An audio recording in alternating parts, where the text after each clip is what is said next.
اور میرے علاوہ مشہور بڑے بڑے علماء اس وقت انڈیا میں ہیں اور ان کی پہنچ میں ہیں. تو میں یہ سمجھتا ہوں کہ کسی بڑے عالم کو مثلا مولانا خالد سیف اللہ رحمانی ہیں یا دوسرے علماء ہیں, ان کو بلا کر اگر وہ اس موضوع کے اوپر ڈسکس کریں گے تو جو ان کی ایکسپرٹیز ہے, جو ماڈرن لا ہے وہ, اور جو علماء کی ایکسپرٹیز ہے یعنی اسلامک لا, وہ دونوں چیزیں جب ایک ساتھ ایک ویڈیو میں ڈسکس ہوں گی تو چیزیں زیادہ بہتر طریقے سے کرسٹل کلیئر ہو کر سامنے آئیں گی.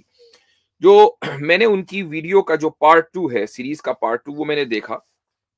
اس میں سب سے بالکل شروع میں وہ 1 منٹ 50 سیکنڈ پر وہ یہ کہہ رہے ہیں, اور میں ان کی ویڈیوز نہیں چلاؤں گا چونکہ اتنا وقت بھی نہیں ہے, میں جلدی بات کروں گا انشاءاللہ.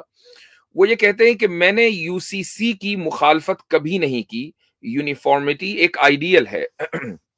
یعنی فیضان مصطفیٰ صاحب کی جو ذاتی اوپینین ہے وہ یہ ہے کہ انڈیا میں یونیفارم سول کوڈ ہونا چاہیے, لا میں یونیفارمٹی ہونی چاہیے. وہ ڈائیورسٹی کو زیادہ بہتر نہیں سمجھتے. آئیڈیل سچویشن یہ ہے کہ سب کے لیے ایک جیسا قانون ہو. اب جب آپ نے ان کا یہ ذہن سمجھ لیا تو آگے کی جتنی گفتگو ہے وہ دراصل اسی اصول کے اوپر ڈیپینڈ کرتی ہے, ان کے اسی نظریے کے اوپر ڈیپینڈ کرتی ہے.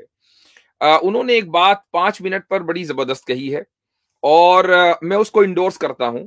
اور لائٹر نوٹ پر فیضان صاحب بالکل برا نہ مانے, وہ یہ کہتے ہیں کہ وکیلوں کی تاریخ, کہا جاتا ہے کہ وکیلوں کی تاریخ بہت خراب ہوتی ہے, لیکن یو سی سی کی کو سمجھنے کے لیے تاریخ جاننا ضروری ہے. تو فیضان مصطفیٰ صاحب نے جو اسلامک لا کا ایوولوشن بیان کیا ہے اور ہسٹری بیان کی ہے, اس سے انہوں نے اپنی اس بات کو انڈورس کر دیا کہ واقعی وکیلوں کی تاریخ میں کہیں نہ کہیں کوئی نقص رہ جاتا ہے, کوئی کمی رہ جاتی ہے. تو یہ آن اے لائٹر نوٹ میں نے کہا ہے, کسی کی یعنی بے عزتی مقصود نہیں ہے. اچھا, 8 منٹ 50 سیکنڈ پر یہاں سے اصل میں گفتگو شروع ہوتی ہے اور انہوں نے ایک دعویٰ کیا, اور یہ دعویٰ دراصل بلا دلیل ہے. بلکہ میں یہ کہنا چاہوں گا کہ اس دعوے کی جو بنیاد ہے وہ وہی غلط ہے. انہوں نے دعویٰ یہ کیا کہ اسلامی قانون کا یہ اصول ہے کہ اللہ کی حکمت کبھی بھی ریجڈ, واضح اور دو ٹوک الفاظ میں قرآن میں ایکسپریس نہیں ہوئی ہے, اس لیے آگے چل کر قانون کی الگ الگ انٹرپریٹیشنز ہوئی ہیں. اب یہ جو ضابطہ اور قانون انہوں نے بیان کیا کہ اسلامی قانون کا یہ اصول ہے کہ خدا نے اپنی حکمت کو, قانون کی حکمت کو ریجڈ اور واضح الفاظ میں قرآن میں بیان ہی نہیں کیا, یہ بنیادی طور پر غلط ہے. اور وہ غلط اس لیے ہے چونکہ اسلامی قانون کی جو بنیاد ہے وہ حکمت نہیں ہے, اسلامی قانون کی بنیاد علت ہے. اگر آپ حکمت اور علت کے درمیان فرق نہیں سمجھتے ہیں تو یہاں سے گڑبڑی ہو جائے گی. اللہ تعالیٰ نے قوانین کے پیچھے کیا کیا حکمتیں ہیں ان کو واقعی بیان نہیں کیا, لیکن حکمت قانون کی بنیاد ہے ہی نہیں. حکمت قانون کی بنیاد ہے علت, اور علتیں قرآن کریم میں کبھی واضح انداز سے آئی ہیں, کبھی انڈائریکٹلی آئی ہیں, کبھی ڈائریکٹلی آئی ہیں. میں انشاءاللہ دونوں کی مثال دوں گا, قرآن میں بھی آئی ہیں اور حدیثوں میں بھی آئی ہیں. اب یہ کہنا کہ کوئی بھی حکم ریجڈ اور واضح اور دو ٹوک الفاظ میں نہیں آیا اس لیے آگے چل کر انٹرپریٹیشنز میں اختلاف ہوا ہے فقہا کے درمیان, اس کو ایک مثال سے سمجھ لیجئے. مثال ہے قرآن کریم کی آیت سورہ بقرہ کی, والمطلقات یتربصن بانفسہن ثلاثۃ قروء.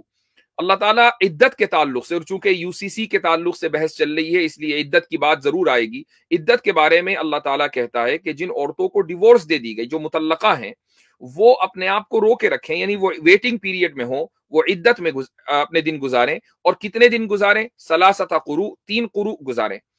اب یہ جو کانسیپٹ ہے قرآن کا بالکل واضح ہے, اس میں کوئی اختلاف نہیں ہے کہ عورت جس کو طلاق ہو جائے, اور وہ عورت وہ ہے کہ جس کے ساتھ میرج کنزومیٹ ہو چکی ہے, تو اس کو عدت گزارنی ہی گزارنی ہے. اس میں امت میں کوئی اختلاف نہیں ہے. ایسا نہیں ہے کہ آپ کو کوئی امام ایسا ملے گا جو یہ کہے گا کہ نہیں جی اس کے اوپر عدت نہیں ہے. نہیں, تمام امت کا اس کے اوپر کنسنسس ہے, تمام فقہا اور جورسٹ کا اس کے اوپر کنسنسس ہے کہ وہ عورت عدت گزارے گی. لیکن اختلاف کہاں ہوا؟ اس کی ڈیوریشن میں ہو گیا. اور یہ اختلاف اس لیے ہوا چونکہ قرآن کریم میں اس اختلاف کی گنجائش ہے. قرآن کریم نے لفظ ہی ایسا استعمال کیا کہ آگے چل کر اس کی الگ الگ انٹرپریٹیشن کی جا سکے, اور وہ لفظ ہے ثلاثۃ قروء. قروء کے جو لفظ ہے اس کی وہ یہ جمع ہے, پلورل فارم ہے, اور اس کی سنگولر فارم آتی ہے قرء. قرء کے 2 معنی عربی زبان میں آتے ہیں. پہلا معنی ہے پیریڈ آف پیورٹی, اور دوسرا معنی بالکل اس کا اپوزٹ ہے, پیریڈ آف امپیورٹی, یعنی جب عورت اپنے ایام میں ہو, حالت حیض میں ہو, منتھلی سائیکل میں ہو, تو اس کو بھی کہا جاتا ہے. اب جو حنفی فقہا ہیں انہوں نے ایک انٹرپریٹیشن لی, ایک معنی لیا. انہوں نے کہا کہ نہیں, ثلاثہ قروء سے یہاں مراد 3 حیض کے پیریڈز ہیں. اور جو شافعی جورسٹ ہیں, امام شافعی رحمہ اللہ اور ان کے فالوورز, انہوں نے قروء سے مراد جو پیریڈز 3 پیریڈز آف پیورٹی ہے وہ لیے. دونوں کے اپنے دلائل ہیں, اور وہ دلائل قرآن کی اسی آیت سے نکلتے ہیں. ایسا نہیں ہے کہ وہ ان کی ذاتی رائے ہے, انہوں نے سوچا کہ یار ایک نے سوچا کہ یہ والی اوپینین زیادہ اچھی لگ رہی ہے, چلو اس کو لے لو, اور دوسرے نے سوچا کہ نہیں, دوسری اوپینین زیادہ اچھی لگ رہی ہے. کوئی یہ سبجیکٹو میٹر نہیں ہے, بلکہ دونوں نے جو اختلاف کیا ہے حنفی اور شافعی نے, وہ قرآن کی آیت کو سمجھنے ہی میں اختلاف ہوا ہے, اور دلیل بھی قرآن کی آیت سے ہی لے کر آتے ہیں. یہ پورے اصول فقہ کا ایک لمبا ٹاپک ہے. جن علماء نے اصول فقہ کو, یا مدارس کے جن اسٹوڈنٹس نے اصول فقہ کو سمجھا ہے, پڑھا ہے, وہ اس چیز کو اچھی طریقے سے جانتے ہیں. تو میرا پہلا پوائنٹ یہ ہے. دوسری بات میں یہ کہنا چاہوں گا کہ فیضان صاحب یہ کہہ رہے ہیں کہ قرآن کریم میں کسی بھی قانون کی حکمت کو بالکل واضح اور دو ٹوک انداز میں بیان نہیں کیا گیا. اس کی ایک دوسری مثال میں دینا چاہوں گا اس کے کاؤنٹر میں, اور وہ یہ ہے کہ سورہ بقرہ میں ہی اللہ تعالیٰ فرماتا ہے قصاص کے تعلق سے کہ اگر ایک آدمی دوسرے کو قتل کر دے تو اس پہ بھی ڈیتھ پینلٹی ہے. کتب علیکم القصاص فی القتل, اللہ تعالیٰ کا ارشاد ہے کہ قصاص کو لازم کر دیا گیا کہ جب کہ معاملہ قتل کا ہو. اب یہ بالکل واضح اور دو ٹوک ہے, اس میں کون سی ایمبیگوٹی ہے؟ کیا آگے چل کر یہ امت میں اختلاف ہوا کہ نہیں جی قصاص نہیں ہونا چاہیے, یا یہ کہا گیا کہ نہیں قصاص ہونا چاہیے؟ پوری امت کا اس کے اوپر اجماع ہے. یہ الگ بات ہے کہ آج کے دور میں بہت سے مسلم ممالک نے اسلامی قانون کو چھوڑ دیا. یہ اسلامی قانون کو چھوڑنا چاہے ویسٹرن انفلوئنس میں ہوا یا رومن انفلوئنس میں ہوا, what ever the case is, بہرحال اسلامی قانون کو چھوڑا گیا. آپ اس کو یہ نہیں کہہ سکتے کہ اسلامی قانون میں انہوں نے ریفارم کیا. کسی چیز کو ریفارم کرنے اور چھوڑنے میں زمین آسمان کا فرق ہے. آج کے جو مسلم ممالک ہیں انہوں نے اسلامی قانون کو مکمل طریقے سے ترک کر دیا, چاہے وہ اس کا اسلام کا کرمنل کوڈ آف جسٹس ہو یا اس کا سول کوڈ آف جسٹس ہو, دونوں کو ممالک نے چھوڑ دیا ہے. اور بڑی تعداد میں, وہ آپ ترکی چلے جائیں, آپ الجیریا چلے جائیں, آپ ٹونیشیا چلے جائیں, آپ موراکو چلے جائیں, آپ ایجپٹ چلے جائیں, ان ممالک نے اسلامی قانون کو چھوڑ دیا ہے, ریفارم نہیں کیا ہے. فیضان مصطفیٰ صاحب اپنی ویڈیوز سے یہ تاثر دے رہے ہیں کہ اسلامی قانون, اسلامی ممالک نے, مسلم ممالک نے اسلامی قانون کے اندر ریفارم کیا ہے. ایسا نہیں ہے. تو یہ کانسیپٹ کلیئر ہو جانا بہت ضروری ہے. اچھا, یہ کہنا کہ قرآن نے علت بیان نہیں کی واضح طور سے جو قانون کی بنیاد بنے, یہ چیز بھی غلط ہے. قرآن کریم کی آیت سورہ حشر میں آیت نمبر 7 ہے, اللہ تعالیٰ فرماتا ہے کَیْلَا يَكُونَ دُولَةً بَيْنَ الْأَغْنِيَاءِ مِنْكُمْ, کہ اللہ تعالیٰ نے جو مال فے ہے اس کو اس طریقے سے جائز قرار دیا, اس لیے درست قرار دیا ہے تاکہ جو مال ہے وہ دولت مندوں کے درمیان ہی نہ رہ جائے. مال فی کسے کہتے ہیں؟ مال فی اسے کہتے ہیں کہ مثلا ایک مسلم آرمی کسی علاقے میں جائے اور بغیر جنگ کے وہاں کے جو وسائل ہیں وہ مسلم آرمی کے پاس آ جائیں. اب یہ جو وسائل ہیں, یہ جو ریسورسز ہیں, یہ جو دولت ہے, پیسہ ہے, یہ دراصل مسلمانوں کے درمیان تقسیم ہوگا, اور وہ تقسیم اس طریقے سے ہوگا کہ قرآن نے خود ہی بیان کر دیا کہ للفقراء, فقراء کے لیے ہوگا, مہاجرین کے لیے ہوگا, وغیرہ وغیرہ, غریبوں کے لیے اور ان لوگوں کے لیے جن کو گھر بار سے نکال دیا گیا, ان کے لیے یہ ان کے درمیان تقسیم کر دیا جائے گا. کیوں؟ اس لیے کہ جس علاقے میں مسلم آرمی گئی ہے وہاں آلریڈی ظلم ہو رہا ہے, اور ظلم ہر اعتبار سے ہو رہا ہے, معاشی ہو رہا ہے, اقتصادی ہو رہا ہے, معاشرتی ہو رہا ہے, سیاسی ہو رہا ہے, ہر طرح کا ظلم ہے. تو وہاں پر جو ویلتھی کلاس ہے انہوں نے عام لوگوں کو, لیبر کلاس کو اپنا غلام بنایا ہوا ہے اور دولت کے اوپر قبضہ جمایا ہوا ہے. تو قرآن یہ کہتا ہے کہ کَیْلَا يَكُونَ دُولَةً بَيْنَ الْأَغْنِيَاء, قرآن نے یہ علت بیان کر دی کہ فے کی اجازت اس لیے دی گئی تاکہ یہ جو مال ہے یہ مالداروں کے درمیان ٹریپ ہو کر نہ رہ جائے, بلکہ مال کا مقصد یہ ہے کہ آج آپ کے پاس ہے, کل میرے پاس ہے, پرسوں کسی اور کے پاس ہے. تو یہ جو علت ہے قرآن نے واضح اور دو ٹوک الفاظ کے اندر بیان کر دی. یہ کہنا کہ قرآن نے کوئی علت قرآن نے کہیں بھی واضح انداز سے بیان نہیں کی ہے, یہ چیز قابل اعتراض ہے. اچھا, آگے ایک 18 منٹ پر, یہ ان کی دوسری ویڈیو ہے, پارٹ 2 ہے, اس میں انہوں نے شراب کے تعلق سے بڑی عجیب بات کہی ہے, اور وہ بات یہ ہے کہ قرآن کریم میں شراب کے تعلق سے یہ بات آئی کہ